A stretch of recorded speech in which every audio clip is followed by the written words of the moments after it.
बिस्मिल्लाहिर्रहमानिर्रहीम। आज पहला जो पॉइंट है इमरान खान का, वो इमरान खान खुद क्लैरिफाई आज कर चुके हैं। और जब हम जेल में गए तो उन्होंने एक दो सहाफ़ियों ने भी उनसे सवाल किया रेमिटेंसेस के बारे में।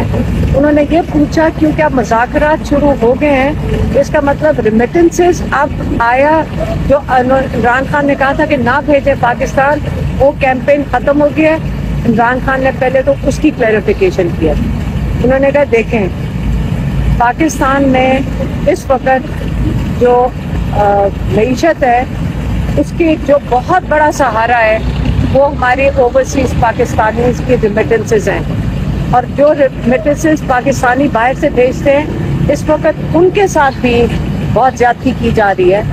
उनके घरों में भी फ़ोन कॉल जा रही हैं। पाकिस्तान में जो उनके रिश्तेदार हैं उनके साथ जो बाहर बैठे हुए हैं, जो अगर वो पाकिस्तान की भी आवाज़ उठाते हैं उनको भी धमकियां दी जा रही हैं। तो उनके पैसे हैं, उनके अपने ज़ाती पैसे हैं, उनकी मर्ज़ी है। अगर वो ना भेजना चाहें, इमरान खान ने तो सिर्फ ओवरसीज़ पाकिस्तानियों को कॉल दिया है, बाकी अगर वो नहीं भेजना चाहेंगे तो वो अपनी मर्ज़ी से नहीं भेजना चाहेंगे। और इन्होंने इमरान खान ने ओवरसीज़ पाकिस्तानियों को कॉल दे चुके हैं। 22 तारीख दिसंबर को उन्होंने कॉल दे दी थी कि आप अपनी रेमिटेंसेस पाकिस्तान में बंद कर दें। पाकिस्तानी ही हैं जो यहाँ पे सरमायाकारी करते हैं, पाकिस्तानी ही हैं जो यहाँ पे अपने डॉलर्स भेजते हैं। तो अगर आप उनकी कदर करें, पाकिस्तानियों की कदर करें, तो फिर जब वो जो उन्होंने इस पर कंडीशन लगाई है वो ये है, जो उन्होंने ये जो मुतालबात या ये जो कमेटी बैठी है और ये जो डिस्कशन कर रही है, उनके दो मुतालबात हैं। उन्होंने कहा ये दोनों मुतालबा जब पूरे होंगे, जब इसमें संजीदगी दिखाई जाएगी, फिर वो रेमिटेंसेस की कैंपेन को बंद करेंगे। जिसका मतलब वो कहेंगे हाँ अब अपनी रेमिटेंसेस भेज दें। वो कौन से दो मुतालबात हैं? इमरान खान ने पिछले 10 दिन से कह रहे हैं। एक मुतालबा है कि आप 3 सुप्रीम कोर्ट के जजेस की, सीनियर मोस्ट जजेस की आप एक कमीशन बनाएंगे। उन सीनियर मोस्ट जजेस के नीचे वो तहकीकात करेंगे 9 मई की और 26 नवंबर की। दूसरा मुतालबा ये है कि जो नाजायज़ कैद में लोग हैं इनको रिहा किया जाए। अब उन्होंने कहा कि जो मिलिट्री जेल में जिन्होंने सजाएं मिली हैं, कहते हैं इसलिए मिलिट्री जेल में सजाएं दे रहे हैं क्योंकि वो ओपन कोर्ट ट्रायल कर ही नहीं सकते इन लोगों की। जब वो बताएंगे ओपन कोर्ट में कि एक बंदा है जिसने मोर कहीं उठाया था, जो आपको पता होना चाहिए, अगर सीसी फुटेज हो तो पता चलेगा मोर वापस भी चला गया था घर के अंदर।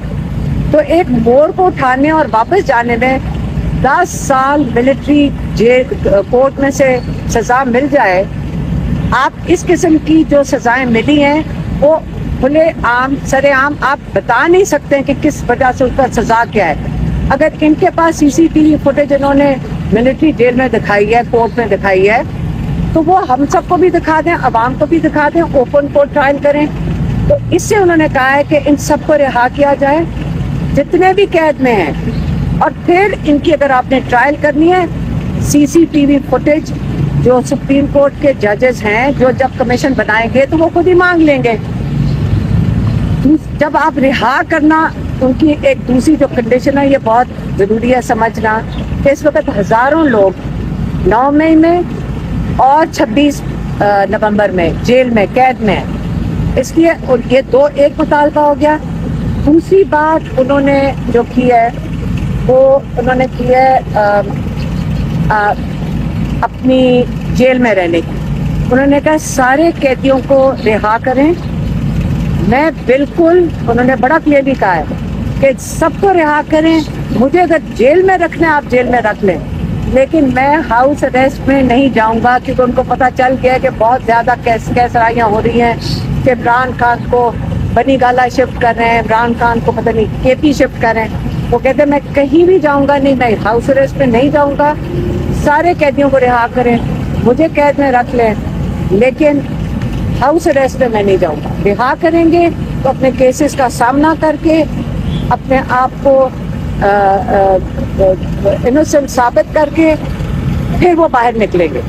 वो इस तरह नहीं कैद से बाहर आएंगे कि हाउस अरेस्ट पे चले जाएंगे। दूसरा पॉइंट। तीसरा पॉइंट इमरान खान का है जो अफगानिस्तान में उन्होंने अखबार में पढ़ा है कि अफगानिस्तान में हमारे शायद जहाज एयरफोर्स के जहाज ने बॉम्बिंग की है।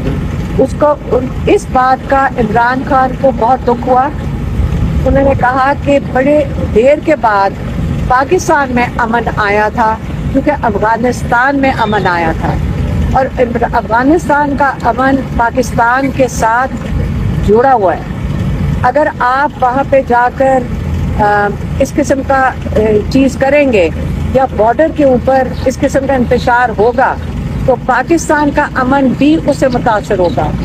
और मुझे बहुत दुख है कि किसी तरफ भी पाकिस्तान में या अफगानिस्तान में बेगुनाह जाने ज़ाया जाएं। और अगर पाकिस्तान के बॉर्डर्स पे कोई चीज़ पर जो अमन ख़राब हुआ तो पाकिस्तान की मईशत को इसका डायरेक्ट अफेक्ट होगा। इसके वो कह रहे हैं कि इसका सीधा असर जो है हमारी मईशत पे जाएगा, क्योंकि जब अमन नहीं होगा, उन्होंने कहा 3 चीज़ें दरकार हैं पाकिस्तान की तरक्की, मईशत की तरक्की के लिए।